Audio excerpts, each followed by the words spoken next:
الناس وشبابنا بالذات في أمر الصلاة على 3 أصناف.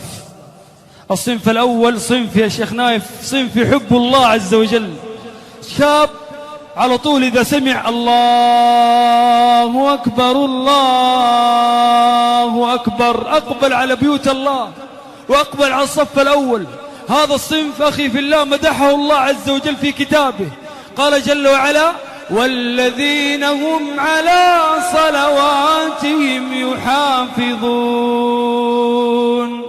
أولئك هم الوارثون الذين يرثون الفردوس هم فيها خالدون. أيضا هذا الصنف يا شيخ نايف، هذا الصنف أيضا يا شبابنا الله عز وجل مدحه أيضا في آيات أخرى. الله عز وجل قال في سورة المعارج: والذين هم على صلاتهم دائمون.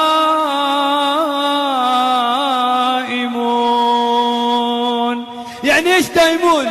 صلاة الفجر في المسجد، صلاة الظهر في المسجد، صلاة العصر في المسجد حتى ولو كان جاء من الدوام، صلاة المغرب في المسجد. وبعض شبابنا الله يرضى عنه في الدنيا والآخرة يجلس في بيوت الله حتى يؤذن، حتى ينتهي من صلاة العشاء، صلاة العشاء في المسجد. وأيضا أحبتي في الله هذا الصنف حافظ على الصلاة وأطاع الله سبحانه وتعالى واستجاب إلى نداء الله جل وعلا.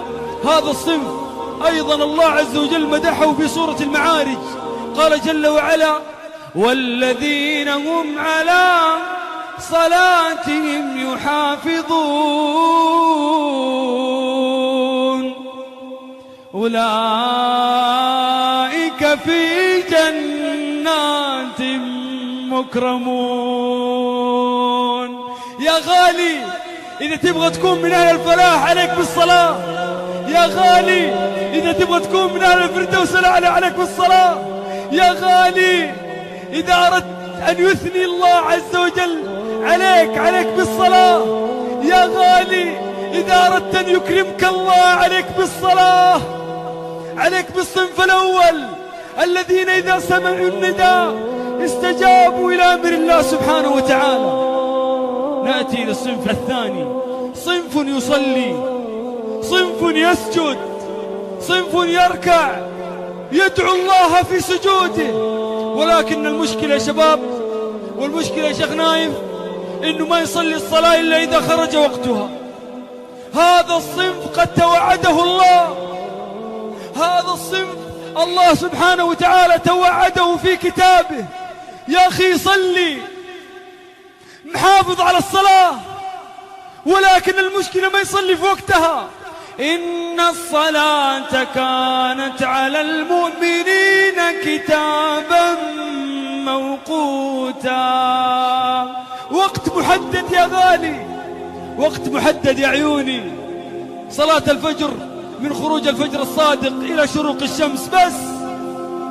يا إخواني الشيخ بن باز يقول: من عاير الساعة على وقت الدوام ولم يعاير على الصلاة هذا يخشى أن يقع في الكفر. إخواني في الله، العهد الذي بيننا وبينهم الصلاة، فمن تركها فقد كفر، نسأل الله العافية والسلامة.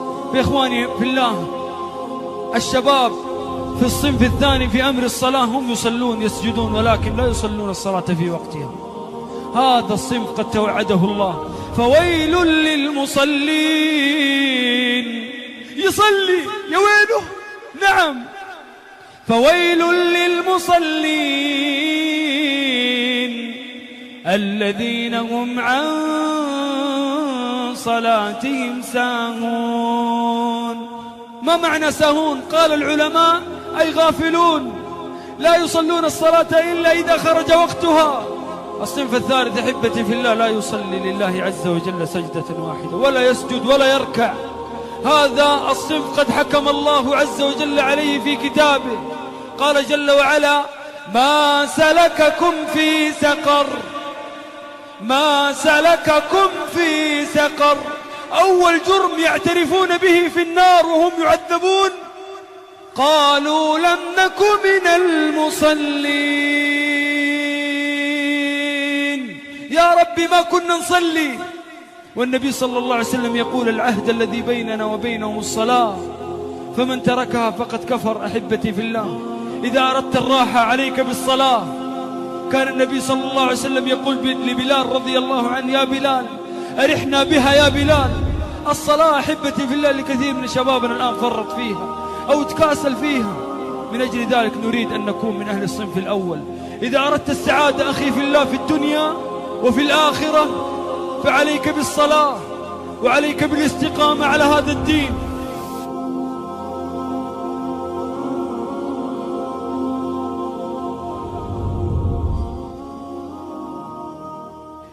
إذا قال العبد الحمد لله رب العالمين يقول الله عز وجل: حمدني عبدي. وإذا قال العبد الرحمن الرحيم يقول الله عز وجل: مجدني عبدي. مالك يوم الدين يقول الله سبحانه وتعالى: أثنى علي عبدي. إياك نعبد وإياك نستعين. قال الله سبحانه وتعالى: هذا بيني وبين عبدي. فيقول هذا العبد وهو يصلي بين يدي الله جل وعلا: اهدنا الصراط المستقيم صراط الذين أنعمت عليهم غير المغضوب عليهم ولا الضالين. يقول الله عز وجل: ولعبدي ما سأل. يا غالي يا حبيبنا، نأتي إلى الرجل الذي يؤخر الصلاة عن وقتها. الله سبحانه وتعالى يا أحبابي يقول جل وعلا في كتابه الكريم: إن الصلاة كانت على المؤمنين كتابا موقوتا، أي وقت محدد. يقول العلماء في وقت صلاة الفجر من خروج الفجر الصادق إلى شروق الشمس. يأتي بعض الناس الآن لا يصلي صلاة الفجر إلا بعد الظهر. والله يا أحبتي في الله، بعضهم يصلي صلاة الفجر وصلاة الظهر وصلاة العصر وصلاة المغرب وصلاة العشاء في وقت واحد، ثم بعد ذلك ينام، نسأل الله العافية والسلام. هذا أحذره وأنذره بوعيد الله سبحانه وتعالى له في سورة الماعون. قال سبحانه وتعالى: فويل للمصلين فويل للمصلين الذين هم عن صلاتهم ساهون.